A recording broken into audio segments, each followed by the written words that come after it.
हम UGC net, PGD economics, assistant professor, CUET PG economics, MA economics, economics honours जैसे 250 से भी अधिक कोर्स अपनी एप्लीकेशन महाविद्या इकोनॉमिक्स के माध्यम से आपको प्रोवाइड कराते हैं।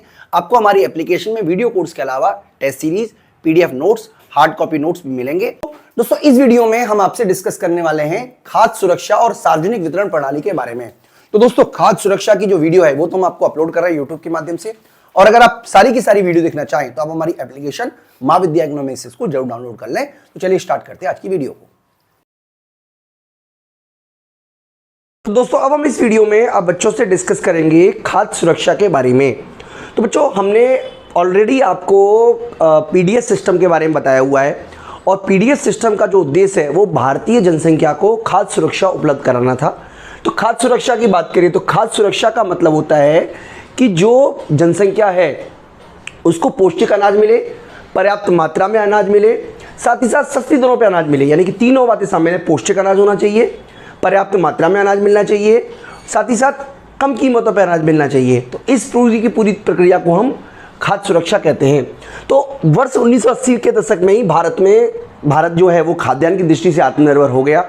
लेकिन आज भी वर्तमान में भी भारत संपूर्ण रूप से जो आप कह सकते हो खाद्यान्न है, देखिए खाद्यान्न में आत्मनिर्भर होने का मतलब है कि भारत इतना खाद्यान्न उत्पन्न कर पा रहा है कि भारत अपने खाद्यान्न की सभी ज़रूरतों को पूरा कर सकता है, लेकिन वितरण में बहुत असमानता है।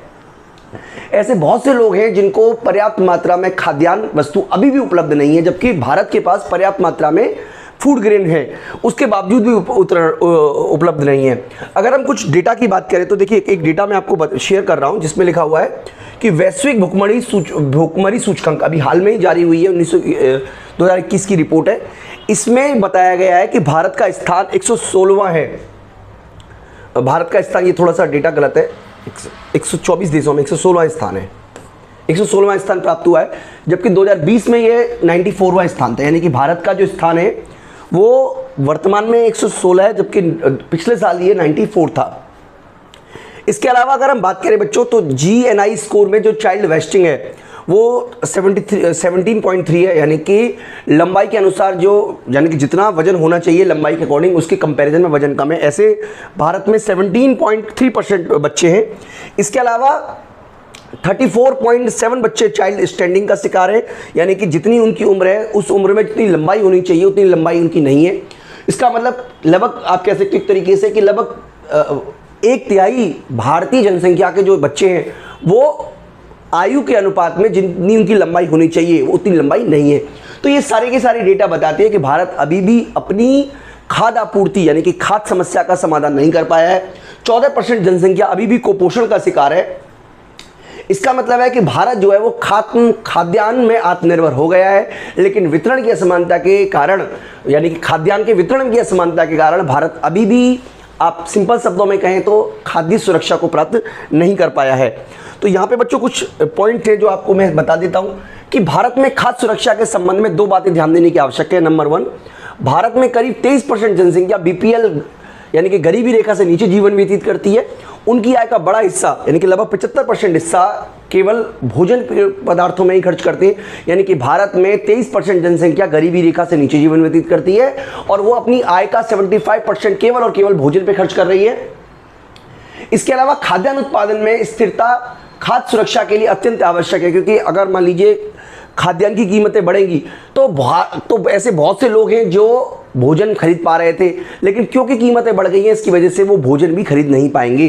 तो खाद्य सुरक्षा के लिए आवश्यक है, आप कह सकते हो खाद्यान्न सुरक्षा के लिए आवश्यक है कि देश के अंदर एक तो कीमतों को स्थिर रखा जाए, खाद्यान्न की कीमतों को स्थिर रखा जाए, और साथ ही साथ जो गरीब तबके का व्यक्ति है, जो BPL परिवार में, उनको रियायती दरों पर खाद्य उपलब्ध कराई जाए। इसलिए खाद्य सुरक्षा के लक्ष्य के लिए आवश्यक है कि कृषि पदार्थों की कीमत स्थिर बनाई जा सके। भारत में कुपोषण को दूर करने के लिए, खाद्य सुरक्षा सुनिश्चित करने के लिए अनेक प्रकार के कदम भारत सरकार ने उठाए, जिसके बारे में मैं यहाँ पे कुछ पॉइंट्स में आपको करूंगा।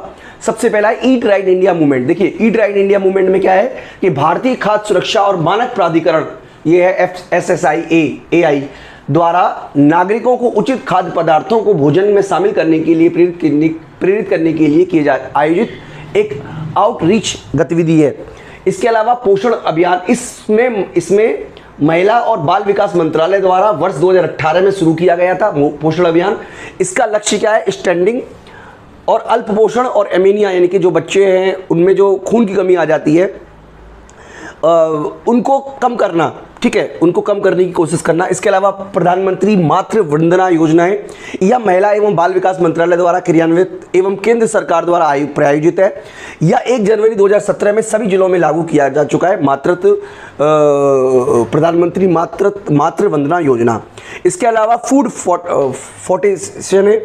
फोर्टेशन या फूड प्रोग्राम एनरिचमेंट प्रोग्राम में इसके अंदर विटामिन्स और जो खनिज पदार्थ हैं वो उपलब्ध कराए जाते हैं, जैसे iron, iodine, zinc, vitamin A, vitamin D, ये सारी की सारी चीज़ें उपलब्ध कराई जाती है खासतौर पे गरीब लोगों को।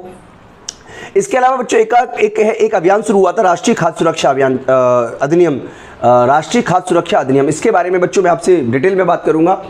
इसके अंतर्गत आबादी का 75% जनसंख्या जो है जिस ग्रामीण इलाकों की और 50% शहरी इलाकों की जनसंख्या सार्वजनिक वितरण प्रणाली के माध्यम से इसमें शामिल किया गया है।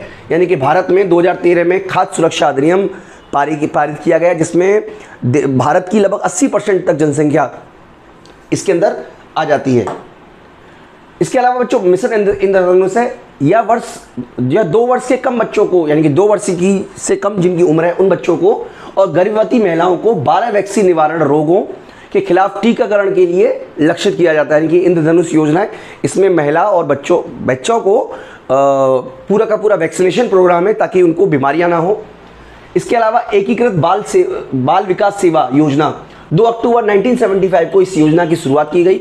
इस योजना के तहत 6 सेवाएं जिसमें है पूरक पोषण, पूर्व विद्यालयी और गैर औपचारिक शिक्षा, पोषण और स्वास्थ्य शिक्षा, टीकाकरण, स्वास्थ्य जांच एवं रेफरल सेवाओं का पैकेज 0 से 6 वर्ष की आयु वर्ग के बच्चों, गर्भवती महिलाओं और स्तनपान कराने वाली महिलाओं को उपलब्ध कराया जाएगा। इसके अलावा बच्चों एक मिड डे मील योजना है। आपने देखा होगा, आपने सुना होगा कि बच्चे स्कूल जाते हैं, उनको स्कूल के अंदर ही दोपहर का भोजन उपलब्ध कराया जाता है, पोषण भोजन उपलब्ध कराया जाता है। तो इसके भी 2 लाभ होंगे, एक तो बच्चे ज़्यादा से ज़्यादा स्कूल आएंगे, दूसरा उनको पोषक जो तत्व है या पोषक आहार है उसकी भी उपलब्धता उनको मिल पाएगी।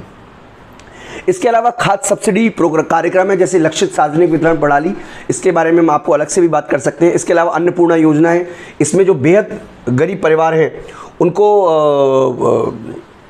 1 मिनट, इसको ये 35 किलो तक अनाज की बात है, मैंने इसको पढ़ा है, 35 kg अनाज तक का प्रावधान किया गया है, ठीक है। इसके अलावा रोजगार कार्यक्रम है।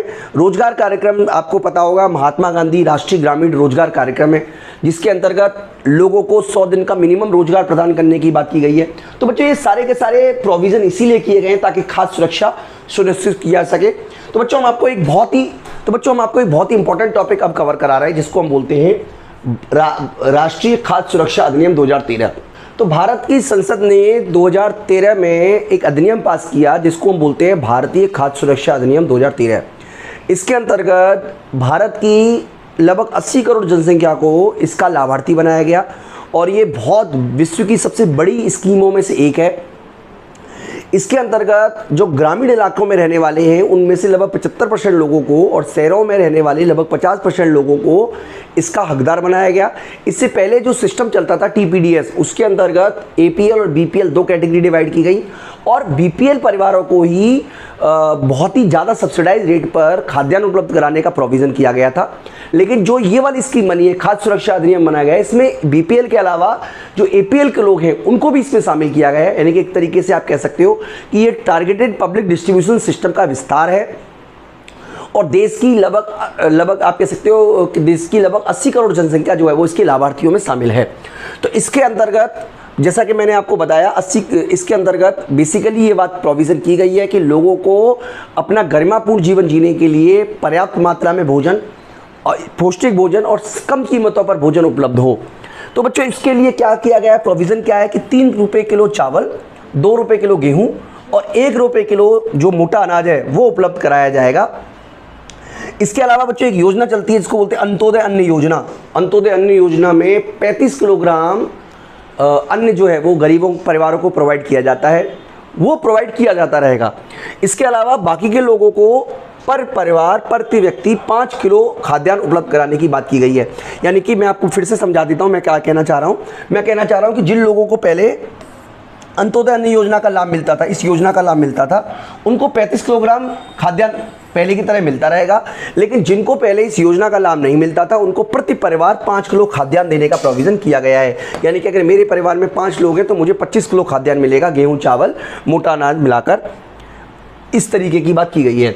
इसके अलावा इस पूरे के पूरे अधिनियम में महिलाओं की बात की गई है। महिलाएं, खास तौर पे वे महिलाएं जो गर्भवती हैं, जिनके बच्चे पैदा होने वाले हैं, उनको 6,000 रुपये प्रति माह देने का प्रावधान किया गया। यानी कि गर्भावस्था के दौरान तथा बच्चे जन्म लेने के 6 महीने बाद तक उनको 6,000 रुपये प्रति माह देने के बच्चों इसके अंदर बात किया गया है, प्रोविज़न किया गया है। इसके अलावा 14 वर्ष की आयु तक के बच्चे जो हैं उनको निर्धारित पोषण तत्व मिले, उनको पर्याप्त मात्रा में भोजन मिले, वो इसके हकदार हैं। क्योंकि देखिए यही अवस्था है बच्चों को बनने की, जो इस अवस्था तक अच्छे खाना खा लेगा, पौष्टिक खाना खा लेगा, उसका स्वास्थ्य ठीक रहेगा। तो यही बात जानते हुए सरकार ने 14 वर्ष की उम्र डिसाइड की हुई है कि उनको पर्याप्त मात्रा में भोजन मिले।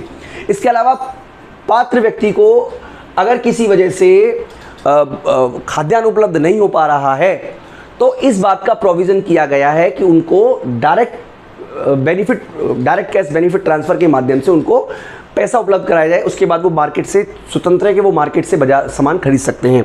तो चंडीगढ़, पांडिचेरी और दादर नगर हवेली में तो यही बात चलती है। ओके बच्चों, तो इसके अंतर्गत जैसे कि मैंने आपको बताया लगभग 80.72 करोड़ लोगों को इस स्कीम में शामिल किया जा चुका है।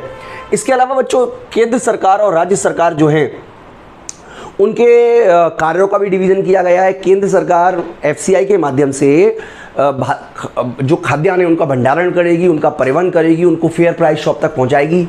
राज्य का उत्तरदायित्व है कि फेयर प्राइस शॉप के माध्यम से खाद्यान्न को डिस्ट्रीब्यूट करना, लाभार्थियों की पहचान करना, उनके लिए कार्ड जारी करना, ये सब राज्य का काम है। तो राज्य सरकार और केंद्र सरकार दोनों को ही बताया गया है पूरी तरीके से कि किस तरीके से काम कर सकते हो।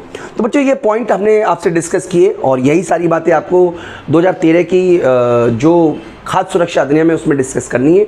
और मैं उम्मीद करता हूँ कि आपको अच्छी तरीके से कंसेप्ट समझ में आया भी होगा। इस वीडियो में इतना ही। Thank you.